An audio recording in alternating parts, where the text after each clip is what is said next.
Hey everyone, welcome to the patch preview. It's been a busy patch for us here at Riot, so Tammet and Morello can't make it out this time. But I wanted to give you all a taste of what's in store. First up, we've completed the Alistar remake. We're updating his headbutt and pulverize to have level up incentives other than just damage.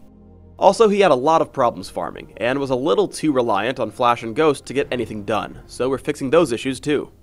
We're increasing his base movement speed and mana in exchange for a little bit of health and attack damage. He also has a new passive, Trample. Every time he casts an ability, he starts trampling for a few seconds. While trampling, he walks through units and deals damage every second to nearby enemies. Headbutt and Pulverize now scale their cooldowns on level up. Pulverize specifically has its stun shortened by a half second, but the spell's radius is increased to compensate. Meanwhile, Headbutt can now target minions as well as champions. Ultimately, Alistar can farm and gank a little bit better, but doesn't lock up entire teams for quite as long. Fiddlesticks is also receiving some pretty big changes. He was too dependent on lucky Dark Wind bounces and Drain, so we're moving around some of his power to make him a little bit more consistent. First, his armor, movement speed, and Terrify's cast range are all increasing. For Drain, the amount of healing he receives at early levels is going down, so players can actually harass him in lane, but with the armor buff, his jungle should still be fine. Dark Wind is getting a more significant tweak. Now it bounces 5 times at all levels, but the damage and cooldown scale with level. Additionally, the silence duration and AP ratio are going up.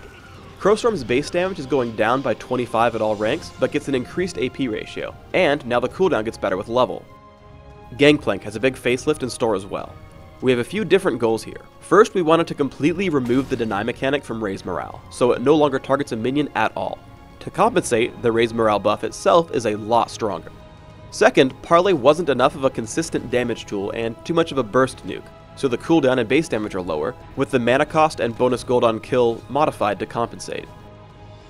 Cannon Barrage was the last pain point, where the ability was either a huge success or a total flop. The area where cannonballs can fall is smaller, and the entire zone slows now, regardless of whether or not enemies get hit. To compensate for this increased consistency, the slow and damage are going down a little bit. It's now really good at blowing up enemies when your teammates can keep them in place for part of the duration. We made a few changes to Xin Zhao as well. Ultimately, he was a bit too good of a duelist, but died too quickly in teamfights, so we made the armor and magic resist buff on his ultimate scale with the number of enemy champions hit. This should give single opponents the ability to fight him, while keeping him from melting in late game teamfights. We also buffed up his base damage and the attack speed on Battlecry, plus making the passive component stay active while on cooldown, so that he can jungle a bit faster as well.